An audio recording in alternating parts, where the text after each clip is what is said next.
there's things that photographers that have been in the industry for decades still don't know or is not their specialty, right? And so there's always going to be something more that you can learn. There's always going to be something that you could do better. So just having the confidence of fully understanding the client's expectations and then over delivering, for me, is what kind of gave me that nudge to just get after it and go out there and, make it a business versus just a hobby that kind of brings in a little bit of money on the side.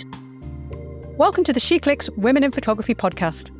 I'm Angela Nicholson, and I'm the founder of She Clicks, which is a community for female photographers. In these podcasts, I talk with women in the photographic industry to hear about their experiences, what drives them, and how they got to where they are now. This episode features Makayla Jade Harris, a US-based wedding photographer, CEO of the Printographers Society, and the youngest director of the Professional Photographers of America Association. Hi, Makayla. Thank you for joining me on the podcast today. Oh gosh, thank you so much for having me. It's been a pleasure getting to know you, and I'm excited to be here. Thank you. So I was thinking back to when we actually met. I don't know if you remember, it was at a party at a bowling alley hosted by Fundy Software in January 2020. And we were in Nashville for Imaging USA. Seems like a lifetime ago now. Yes. Oh my gosh, it does. It seems like a lifetime ago. And much happened? Yes. A lot has happened since then. I feel like, wow, gosh, I can't believe that it was that long ago that we first met. I feel a bit like the pandemic years, let's call them that. It's almost like we kind of extract them from our lives, so we kind of forget about them, and you can't remember exactly how long they were. There was just this period where everything seemed to be in stasis. It was just frozen, wasn't it? Yeah, it's so crazy because I feel like now when I try and remember when things happened, it part of the conversation is like, well, was that before COVID or during COVID or after COVID? It just feels like this transitionary period of a few years that kind of got lost in space, I guess.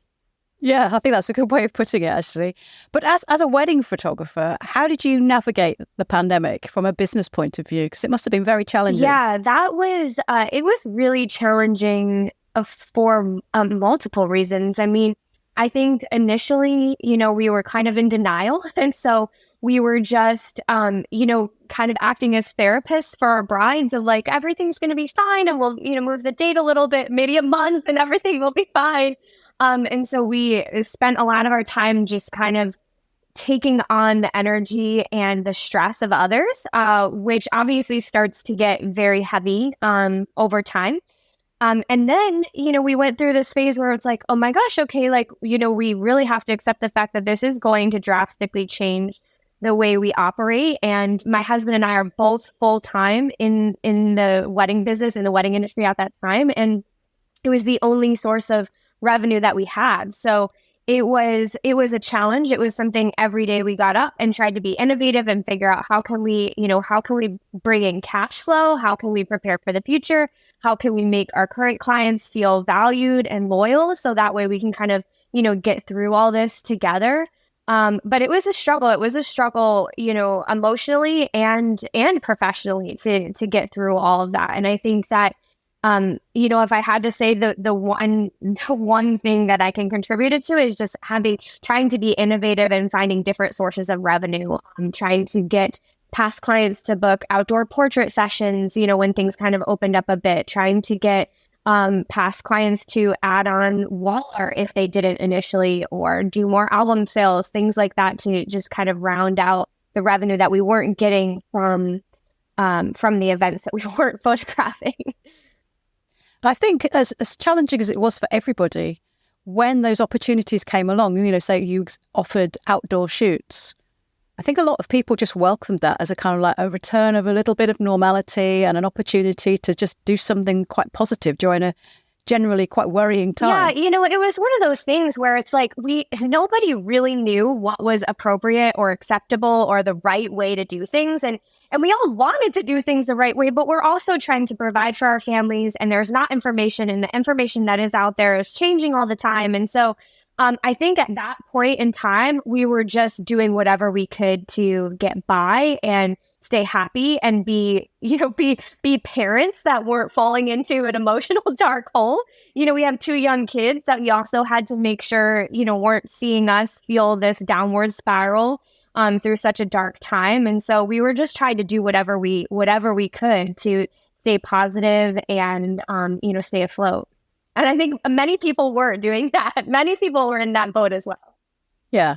I think it's a good point you mentioned the kids because, like you say, nobody really knew what was going on and what was going to happen. To try and explain it to them in a way that wasn't terrifying, but also made them wear a mask when they should, wash their hands and all of that sort of thing must have been quite tricky, but also kind of protect them from what potentially was threatening your livelihood as well. Yeah, I'd like to say that, experiencing that as a family will be one of those moments that our kids look back on as being thankful for being a part of that, being able to see, when your back's kind of against the wall, how to kind of dig your way out again. But you just don't know, right? I think it was just such an uncertain time, and you don't know how a kid's going to view it. And like I said, the information is changing all the time, so the conversation changes all the time. So you just do your best. But I think it'll be something. I know for me, it's a time that I never thought I would say this, but going through something like that, I'm so thankful for everything that it's given me, and I'm so thankful for kind of the shift that, we were able to make as a family and as business owners as a result of something, that traumatic. Yeah. So maybe we should scroll back a little bit and just talk about how did you actually get into photography professionally? Was it always going to be your career, or did you go through a career change? No, I became a mom, and I was a business consultant at that time for a small firm. I took maternity leave, and, I wanted to have a longer maternity leave with my first, our son, and there wasn't really room for me. So I was actually laid off. And we were in this place where we had a new baby, a new home, and there wasn't really just discretionary income laying around for me. So I had to figure out how to make that work. And I really did not want to go back to the corporate world with a new baby. I had always kind of been passionate about photography, growing up. I did a lot of video recording with my siblings, and I loved the idea of being a photographer, but I knew nothing. I didn't own a camera. It was never in the cards for me to kind of build a business as a photographer. But that's kind of what I did. I said, okay, I don't want to go back to work. How can I make money? And I decided to pick up a camera, buy a camera. I think my first camera was like a Nikon D7000, right? I just went out and would charge like $50 for a photo shoot. I had, learned my camera settings off of YouTube, and slowly just kind of trained myself through different workshops and conferences along the way, and eventually built it into something that not only became a career for me, but also, I was able to kind of take my husband from his full-time job in finance and have it be kind of a career and a business for the both of us doing, photo and video side by side. So from buying your D7000 to actually starting to take money from photography, what sort of time period are we talking about? So what's crazy is for me, it's kind of the opposite of the journey that most photographers took. Like the business had to come first. I was providing for a family. I had lost my job.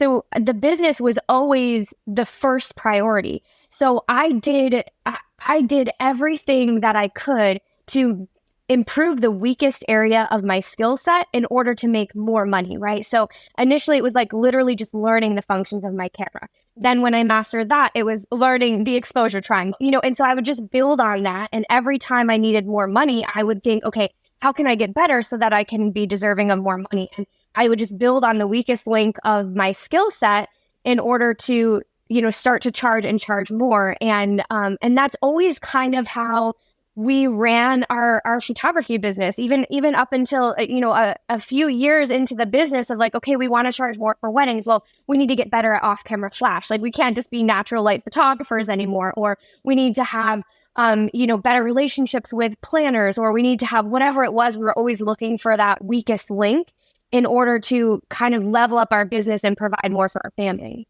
I think that's fantastic. So it's a little bit like, you bought the tool and then you learned how to use it as you went along, but while using it for a business. That takes quite a leap of confidence. Do you think having a family that you needed to provide for, do you think that sort of shored you up in the confidence stakes? Yeah, it's funny because every time someone asks me or I kind of talk through this, it's like, wow, that must have been so scary for you to just like go out and, try and charge money right away with like, not having a background in photography or full education or a degree or anything like that. And quite honestly, being underqualified. And it's like, yes, it was insanely scary. And I think that fear fueled me to overcompensate and overproduce and really wow the clients because you feel indebted. And so that is a little bit scary to kind of go out there and put yourself out there and charge when like you don't have that background or you don't have all the knowledge that you could have or should have. But at the same time, what's scarier is like not being able to pay your mortgage or not being, having to go back to a corporate world that you absolutely hated and were depressed in. So I think for me, it was just like, yes, it took a lot of confidence. Yes, it was scary. But if I continuously strive to be better and better, then, the $50 that I was making, I was delivering more value than that, even from the very beginning. Fantastic. I think that's a great attitude. I often think through, what's the worst that can happen? And actually, in your situation, if you didn't earn money, then the worst thing is you might lose your house, you won't be able to feed the kids, and it's just a horrible downward spiral. But if you do some photography that somebody isn't particularly happy with, then the worst situation there is, well, they are a bit cross, or you have to do extra editing, or you do another shoot. So that the consequences are slightly less. And I think it helps sometimes to just really analyze what the important issues are.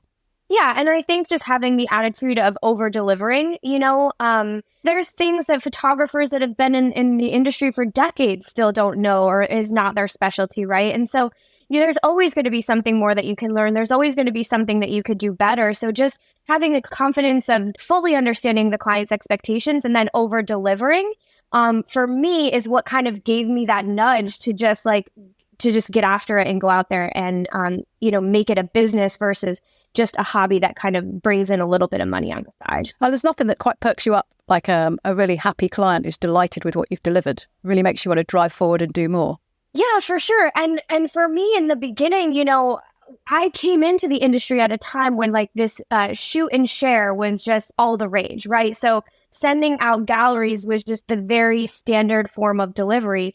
And for me, I knew right from the beginning that I needed a better experience for the clients. I needed to make the most amount of money possible. And so right from the beginning, even in that first few years, I think I was only a photographer for maybe 1 to 2 years before I decided like, okay, I need to go into IPS or, I don't really even remember what the term was at that time, but doing these one-on-one post-session sales because I can't be out every night photographing at sunset. I can't be gone every weekend photographing weddings. I need to be able to make more, but still be the primary caretaker for my children. And so I think having that experience was actually a way to over deliver for my clients. So being able to see their reaction to the photos, it was almost like I was getting a critique after every session. So I would show them the photos. I would be there with them. I would see their reaction. I would get the feedback on like, this one is amazing. I love this. And I would know whatever they didn't buy wasn't their favorite, right? So I was able to kind of use that as a business critique and a portfolio critique and still get paid for it. And so that experience really helped me launch into kind of being more of a sought after, a more desired photographer because we were providing an experience at that time that had kind of faded away. It used to be the standard form of delivery to present your images to your clients. And then it kind of went away and no one was doing it anymore because there were easier ways to deliver photos. And, coming back through this resurgence and having that one-on-one time with my clients afterwards allowed me to have that personal connection. It also, when you're showing your clients in that emotional environment, they become more attached and their value perception of the photos is increased. So they feel better about investing in you as a business owner. And so they're more likely to go talk about you. They're more likely to spend more with you because of that experience and that relationship that you've built with them. For those not in the know, IPS stands for in-person sales. And I think that's really interesting because I've heard it spoken about as a tool for, making more money through promoting your products, your sales. But also, now you explain it, it is a fantastic learning opportunity for the photographer as well. Because like you say, if the client doesn't like an image or just moves on, you've got the opportunity to get a bit of understanding about why not, or just sort of learn what are the preferences of various couples or clients. Yeah, and there's a lot of underlying knowledge that you gain too. I learned very early on that when you're a newer photographer and you're just like click, click, click, click, click, and something's working, you're like, you don't want to leave it. You're like, it's working, I'm going to keep going. But when you take that into a sales room or in a presentation environment, it has the opposite effect. You don't need a million of the same. You need to have that variety. You need to keep moving. You need to keep trying new things because that's what they're going to buy. They're not going to buy images that compete with one another. Even though when you were photographing it at the time, like it felt like it was perfect, they're not going to want 17 of the same style photos. So you really have to learn, how to have variety, how to pull out emotion, because the emotional photos, the authentic photos are going to be the ones that they end up buying more of. It taught me how to use different lenses because I wanted to sell, bigger wall art. So I wanted to, I started my business in Boston where most condos are like 300 to 600 square feet. So I wanted to sell big wall art in small spaces. And the best way to do that is to have, the subjects be a little bit smaller, maybe not the main focus of the portrait. And so being able to see what people were buying and learning that in the presentation environment, in the sales environment, I was able to kind of apply that to my shooting style and just kind of make it go full circle and, continue to have higher and higher sales and become a better and better photographer. I hope you'll excuse this interruption because thanks to Fundy Software, we have an exciting, easy-to-enter competition with 2 one-year licenses for Fundy Designer up for grabs. Fundy Designer is perfect for emerging pros and advanced professional wedding photographers because it enables fast and professional album design coupled with wall art creation and client sales management. Listen to the end of this episode and then email me at podcast@sheclicks.net before the 1st of September 2023 with the answer to the following question. Where did Makayla's family store their photographs when she was a child? Okay, back to the podcast. Now you travel all over the place, don't you, for your weddings? Do you still do the in-person sales actually in person, physically there, or do you do them online more now? So, I have been photographing weddings for the past 11 years. We started our studio in Boston where we did everything in person. Actually, we started doing it out of our living room. Then we moved into a studio. Then we moved to New York where our client base was all over the place. We had people in New York City. We had people in Boston. We had people that were destination. And so we had to learn how to do the same experience because I refused to go back to just giving the gallery. So I had to learn how to deliver the same experience in a virtual environment. And this was pre-COVID when Zoom was like something you had to teach people how to use, right? It wasn't a household name. So what's crazy is now it's so much easier to do that because Zoom is just another app on everyone's device. Everyone knows how to use it. There's not a learning curve on these like virtual video platforms. And so we were able to, it was a struggle learning how to do it virtually at that time. COVID gave us this kind of blessing in disguise where it taught the world how to do business virtually. And so as a result, we had taken all of our sales virtually, even before that time. But now this is actually my last year as a wedding photographer because I transitioned to running a company that does virtual sales for other photographers. So now we have a sales team that gives that experience for other photographers.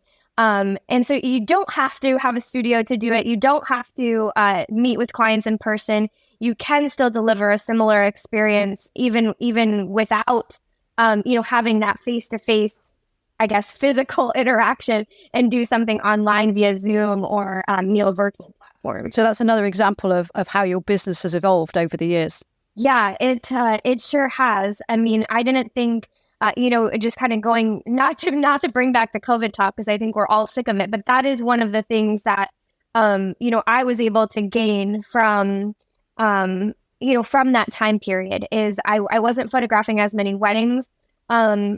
I had been asked by other friends in the industry, like, hey, you do so well with these virtual sales. I really need money. I'm not photographing weddings. Can you help me out? Can you do this for me?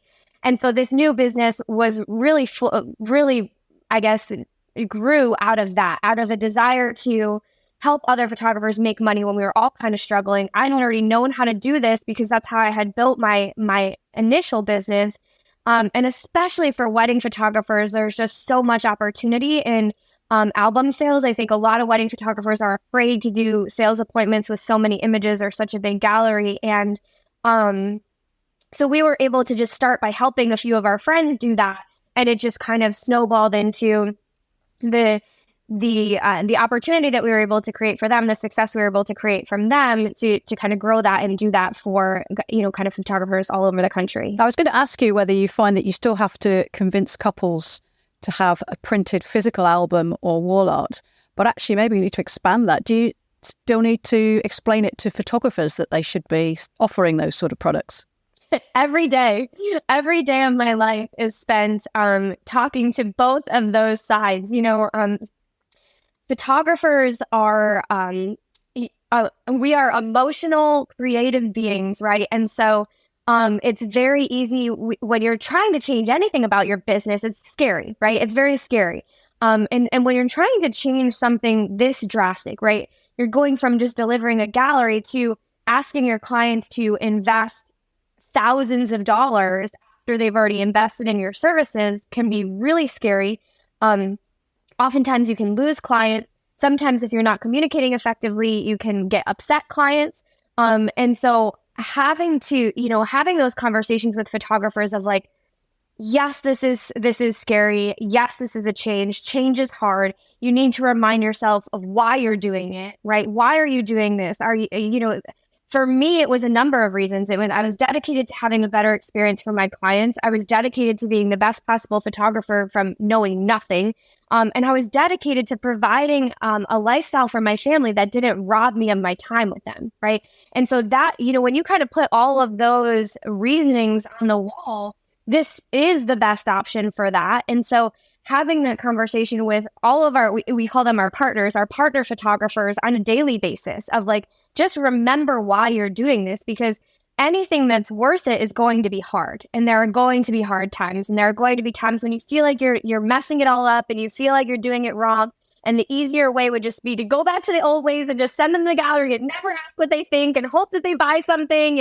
And yes, that's easy and it's safe, but it's not rewarding for anyone. It's not rewarding for your clients. It's not rewarding for you as a business owner. Mm-hmm. And it's certainly not rewarding for your family or those that you love and want to spend time with you. So having that conversation and helping those photographers kind of see it starts before they book you, right? So when you're speaking to your clients, you speak to them through your marketing and your language and your branding.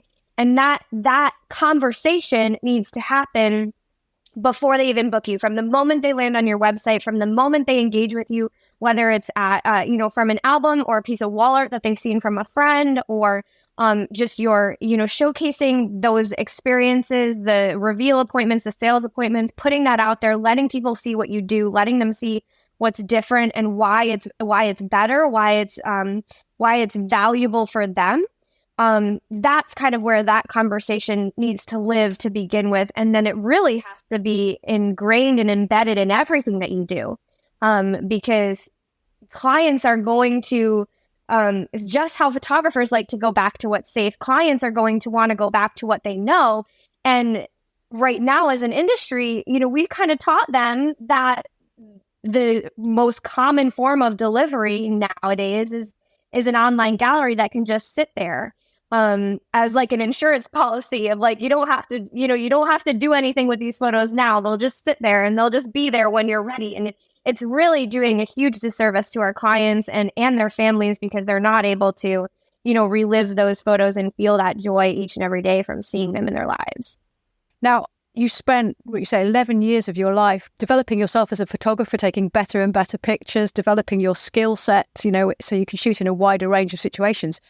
How confident are you that you're going to be able to walk away and work with other people's pictures, help them make more money through selling wall art or albums, and not actually produce them yourself? Yeah, so that's a really great question. And I think it's something that photographers stumble upon or allow them to be a roadblock, allow it to be a roadblock in their own business as well.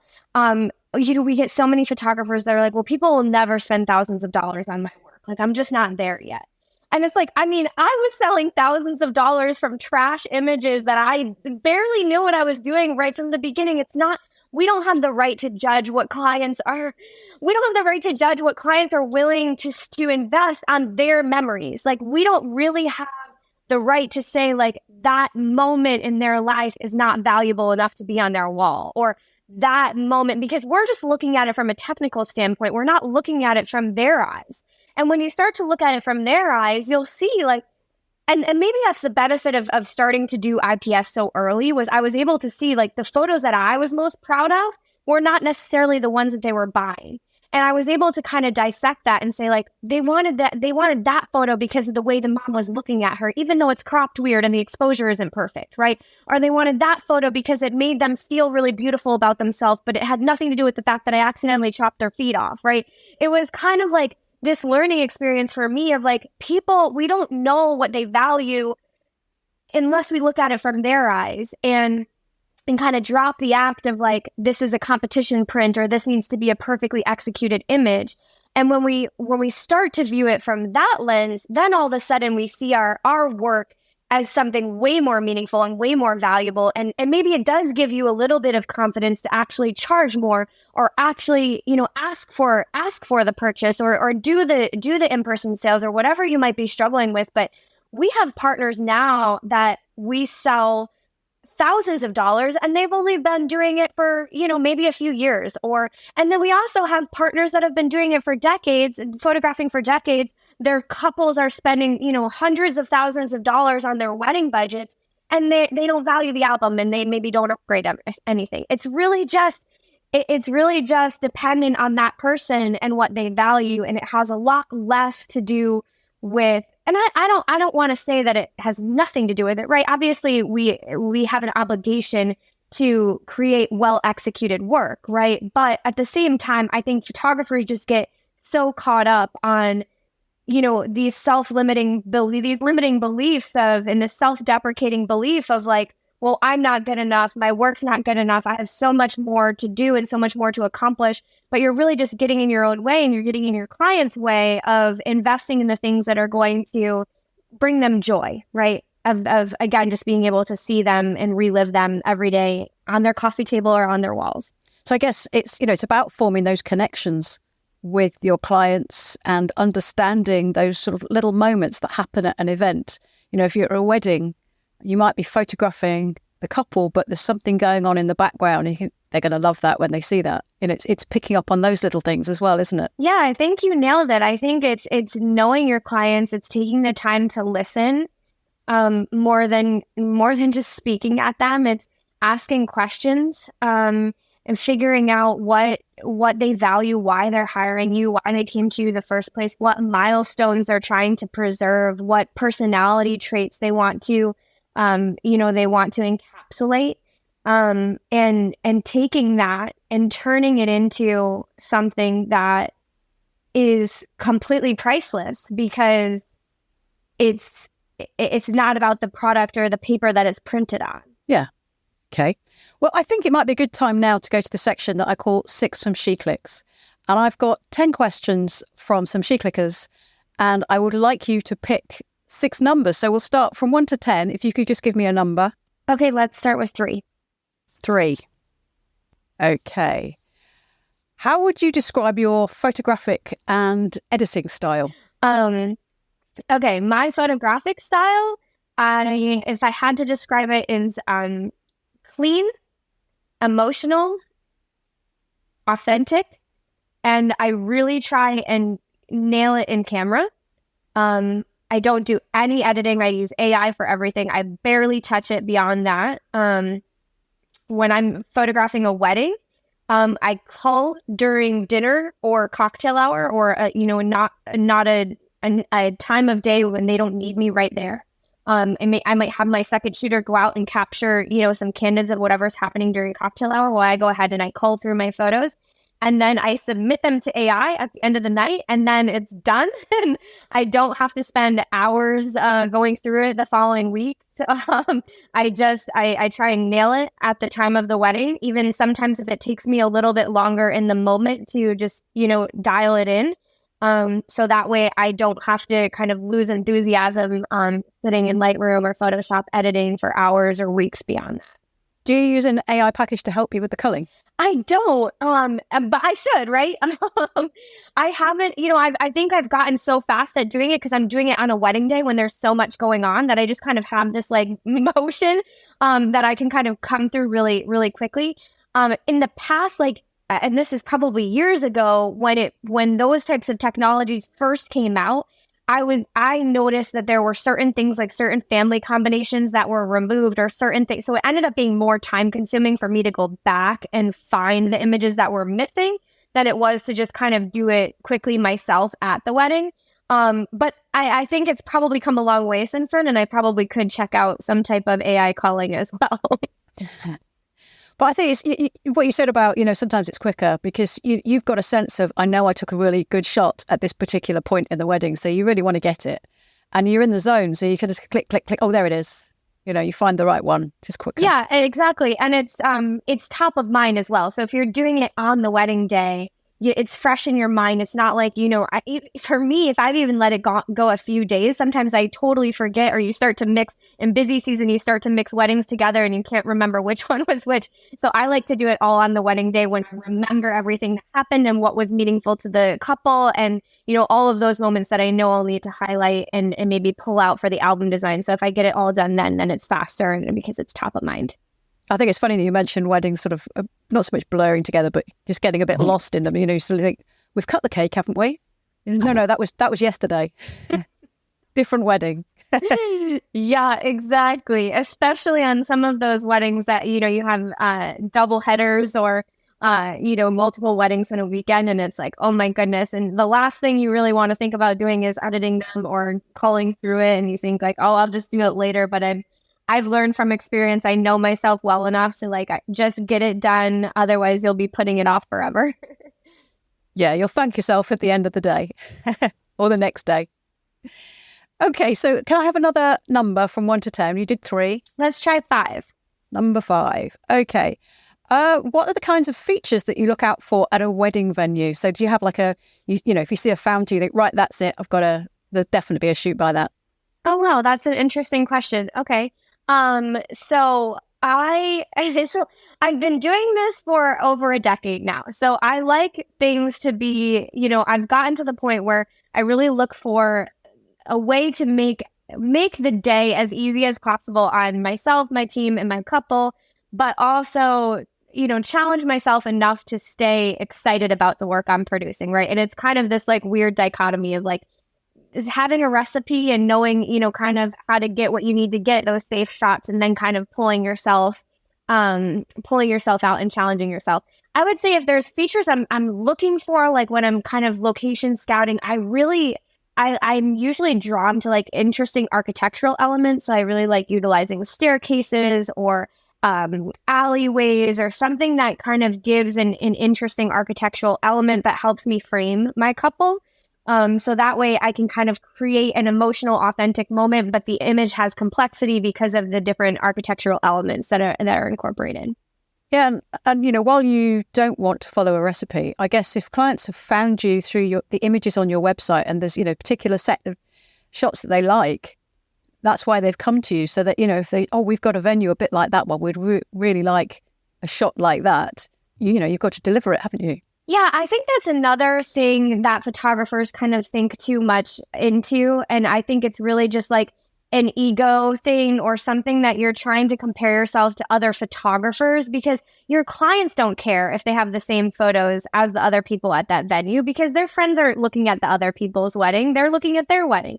And so I think we allow ourselves to get in our own way of like, oh, I can't reproduce the same images at every venue, or I can't, have the same set recipe I need to. And it's creating more work for you. It might even lead to upset clients because their expectations were what you shot at the last wedding. And now you're not delivering what they thought they were going to get because that was what they saw on your website or the galleries that you shared with them or the albums that you showed them.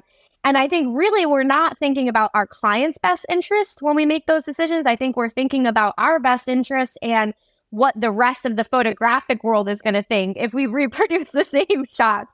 I think it's important to challenge yourself, but I also think it's important to just put the client, if you're getting paid for an event or something like that, you really need to put the client's needs and desires first and their expectations first. And I think a lot of times that is reproducing some similar work at the same venue. Mm-hmm. So could I have another number, please? Okay, let's go with 8. Number 8. Oh, what was it that made you realise the importance of providing an heirloom to families you work with? So, essentially your images or a print. Yeah, I have a few, I had a few kind of early on memories of clients. Now, again, my motivation started from like a business perspective, right? And it had to. I wanted to make the most amount of money possible. And the best way to do that was to provide a better experience to my clients and get them to want to invest in these products afterwards, right? So it started from a not so glamorous place of like, I need to run a freaking business, right? But in that, I actually had these experiences with my couples that I was like, oh my gosh, like I didn't realize that that's what this was doing, right? Moments where, I had a bride come in and she had seen her engagement photos and she said to me, I have never loved the way I looked in my photos. I always hate my photo being taken. I never love the way I look. I love these so much. I don't know what you did, whether it was posing or lighting. I don't know what you did, but I love the way I look in these so much that I want to see this every day. I want to see myself like this every day. So like, I know it sounds silly, but I want this photo on my desk and I want this photo in my living room. And that to me was kind of like this light bulb moment of like, holy crap, like it's so much bigger than just the money. This is actually impacting people's lives. And then that's kind of when I realized I need to do this for myself. Like I need to have this joy or these experiences in my own life. I started relating to my clients' stories of that. Like I also, have, in looking at my photos and looking at myself in photos, I have, self-esteem issues or, my husband and I are working in business all the time together. So like there are days when I'm like super frustrated and then I see the photo of us, on my desk with our kids at the beach and it's like, oh, okay, relax. Like it's not the end of the world. And so I started kind of giving myself these little blessings. And that's kind of where it grew to like, wait a minute, guys, like this is not just about a business model. This is about how we're impacting people's lives. Yes, very, very powerful, I think. A friend of mine had a boudoir shoot. I don't know if you have those very much in the States, but she had a boudoir shoot. And she said afterwards that she felt it was something that should be provided by the National Health Service because she felt so good after it. When she saw the pictures, she just felt empowered and more confident. And I thought that was really, really interesting thing. Isn't that so crazy? I mean, I think I've only done a handful of boudoir shoots for our brides that were interested in. It's never been something that I specialized in, but for me, seeing the transformation of someone come in like very nervous and not, unsure of what to do, and then by the end just leaving, looking and feeling and speaking like a whole different person. It really is a gift. So that's I really like that it should be part of the mental health plan. I really love that. It's true. Okay, so can we have another number, please? Let's go with 1. Okay, right. So actually, this is a bit of a two-parter. So I'll tell you the first bit first. On your website, you say you will never influence the world by trying to be like it. Carmen would like to know how you make yourself different from anything else that you've seen around you. How do you set yourself apart? Wow, these are deep. Okay, I love this. I think that being different and standing out is actually less about ourselves and less about us and more about how we engage with others and how we listen and we value others. And so I think that for me, my work is not necessarily stand out. My website is not necessarily stand out. My personality is not necessarily stand out. But the way that I'm able to make people feel by asking them the right questions, getting to know them, bringing out those emotions when I photograph them, making them have, feel something about themselves is how I like to stand out. Is I like to be remembered for impacting them and not necessarily standing out for my own personal traits. Okay, that's nice. And the second part of the question is, what advice would you give to new photographers starting out in their business now? How do they find uniqueness in a world which is already quite diverse? So I think that one of the most powerful things that I ever did when I was starting out was to stop looking. And this sounds so cliche because everybody says it, like, stop looking at your competition, focus on you. But truly, the more you visualize where you want to go and what that looks like, and you zone out and you just tune out and you turn off all the other noise of what he's doing or what she's doing or what they just photographed or their new gig or what that guy's got going on, it just gives you so much more power to be fully dedicated and committed to your journey. And that's where the real creativity and the real beauty and the real magic happens, because you're so tuned into what's right for you and what's on your path that those magic moments, those creative ideas just come because you're in such a good place. When you're spending all your other time comparing yourself to what everyone else has got going on, you tend to create what everyone else is already doing. So it has a reverse effect. You're trying to stand out by looking at everyone else, but in reality, you just end up being like everybody else.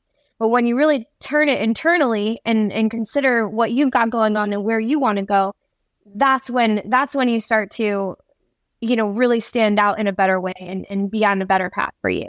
I think that's a really good point, actually. And it's reminded me of something you said at the outset, where you're saying you realized that you needed to learn how to use flash because you couldn't rely on natural light all the time. And I think that is a point where photographers can really start to take control, because suddenly you're not at the mercy of the sunshine or whatever shade you can find.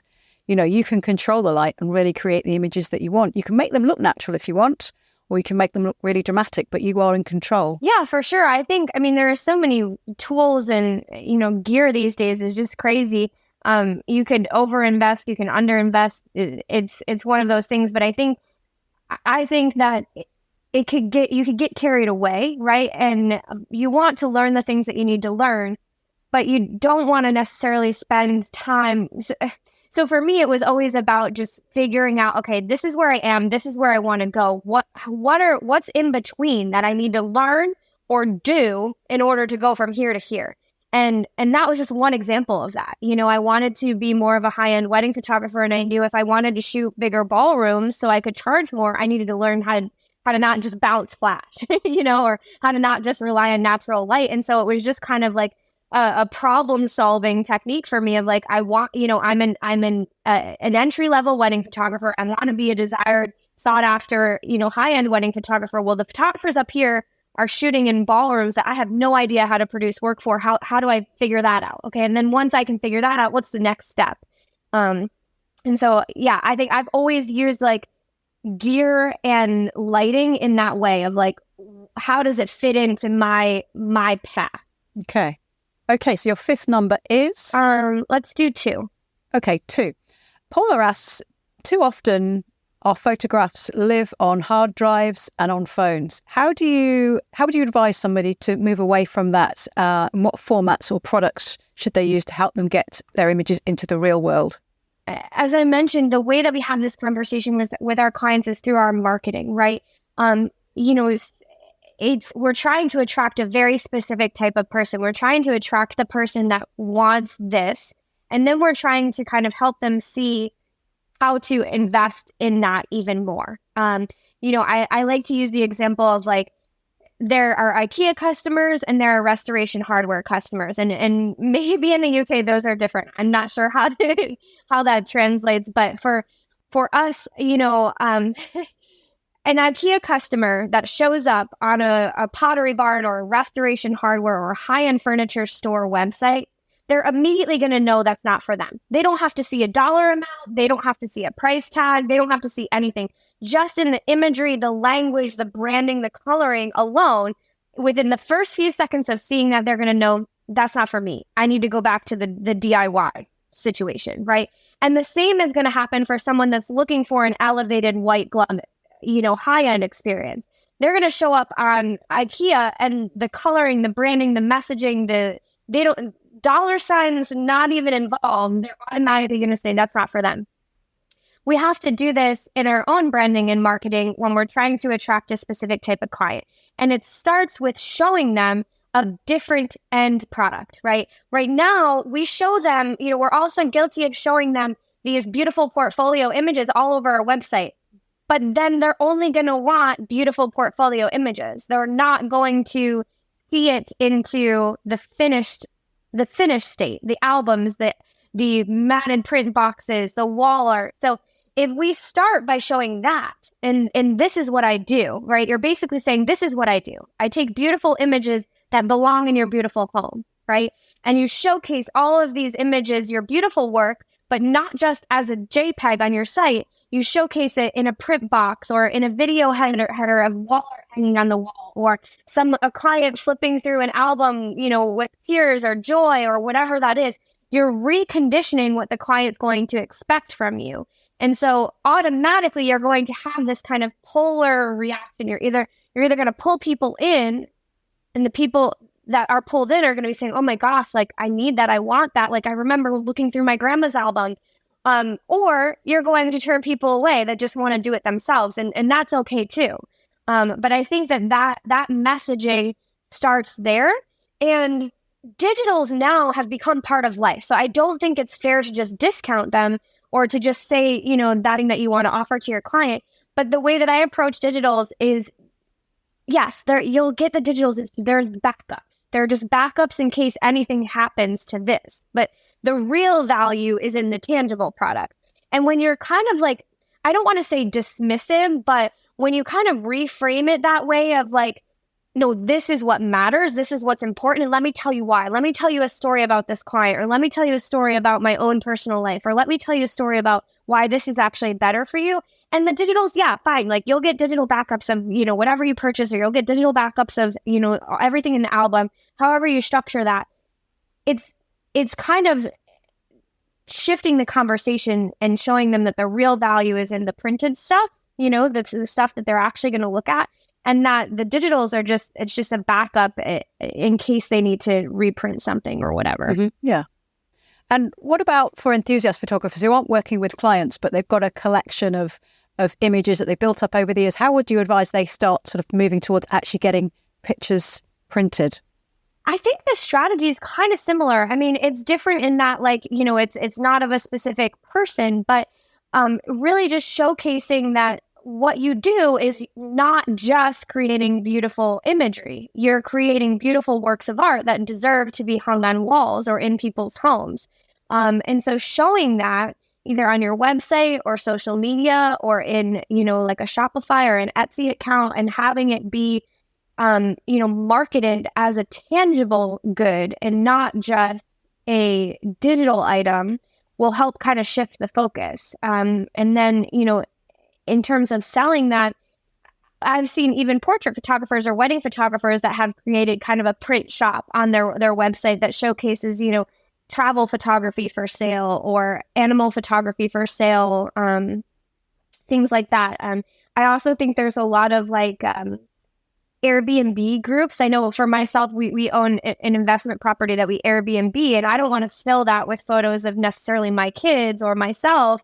And so we look for photographers that are, horse photographers or, fine art landscape photographers, and we'll invest in that work. It's photographic art, but it's still on our walls. So you could consider kind of, reaching out to those outlets as well. Yeah. I think it's always good to have some sort of endpoint in mind for your photography. I mean, obviously, taking the photographs can be the enjoyment in itself, but it's really nice to evolve them beyond just popping them on your hard drive and people seeing a very pixelated version on Facebook.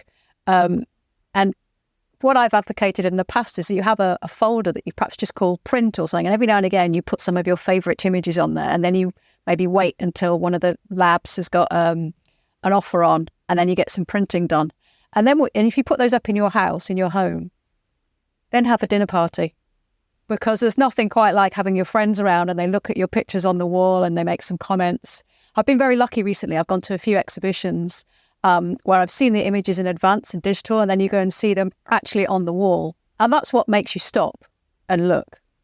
You know, you can see images flashing up on a screen. You think, well, that's really interesting. That's really good. But when you see a print, you know, you stand back, you go close, you have another look, you stand back, you turn to the person next to you and have a chat about it. And then, you know, you move on to the next one. I think that, you know, there's a lot to be said for giving your work that you're most proud of that kind of treatment. Yeah, I agree. I think that, you know, I think we, again, as photographers, we're kind of behind the computer. We're seeing our photos digitally so often. And it's just so rewarding seeing it in print because it looks better. It feels better. It almost becomes three-dimensional. There's so much you can play with different paper styles and different ways to kind of display your photos. One of the things that we started doing recently for our wedding partner studios that we're selling for is sending out physical teasers, right? So like it's just become the wedding industry and the teaser world and the social media world has just become so inundated. Clients are expecting, you know, same day edits. They're expecting a teaser photo on Instagram. They want a TikTok reel or whatever it is. And it becomes so loud.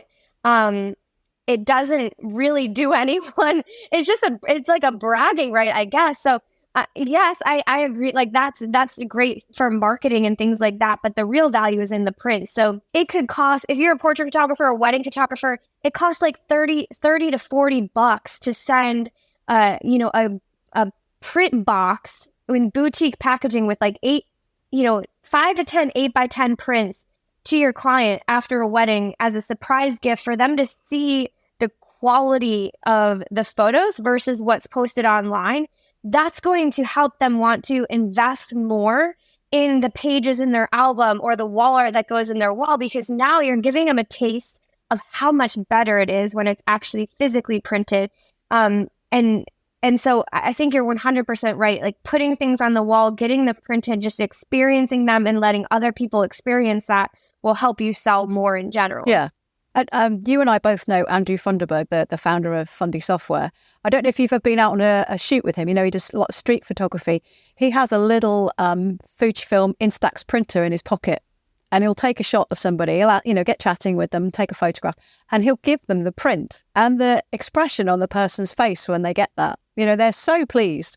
And it probably means he doesn't have to then email the picture to them. They're so pleased that they've got that print. But I've never heard of anyone doing that at a wedding. But I think that would be a really nice touch, because you can, like you said, after you've done your culling or whatever, you maybe send a couple of prints to the printer and just give them a little print to take away. It'd be quite nice. Yeah, it's so crazy that it's something so small that just goes such a long way. And you're 100% right. Like seeing, first of all, we work our butts off as photographers. We're always trying to over deliver to the clients, and we're wearing a million hats, and oftentimes we don't really get to reap the reward of the impact that our work has had. And so seeing that, it is a gift that you're giving to your client, but it's also a gift that you're getting that reaction back and feeling that reward of like, wow, like I make a difference. Like I had an impact on that person's life, and that print is going to go on to live with them, maybe even after I'm gone. Right. And that's just, I think it's important to embrace those moments, because it's hard. It's hard running a business. It's hard. What we do is hard. And so I think it's really nice to have those rewarding moments to help keep us going. It really is. Okay. So your last number, the last question, please. Let's go with 10. Okay. So, this is quite pertinent. What is the first print you remember seeing? Gosh. So immediately when you said that question, the first thing that came to mind is where I grew up, at the top of our stairs in our family home, my mom she called it a deacon's bench.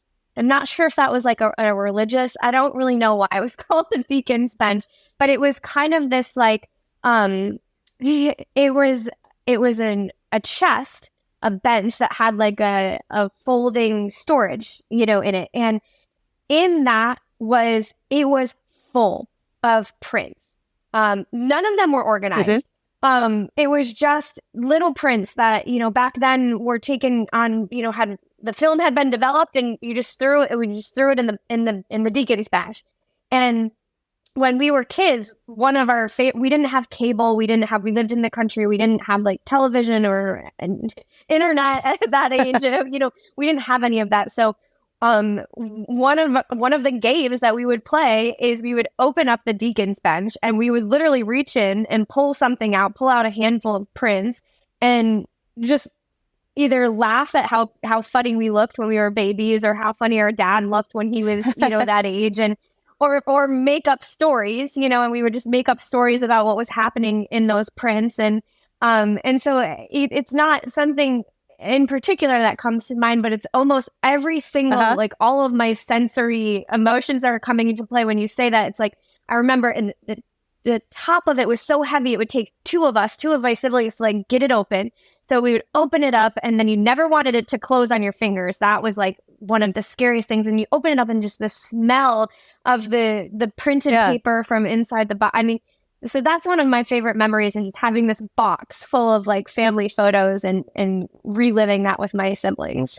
Oh, that's really, really lovely. And I think it kind of taps back to some of the whole of the conversation we've had while you've been talking about business. Actually, it's all about capturing emotions and, helping people remember special events.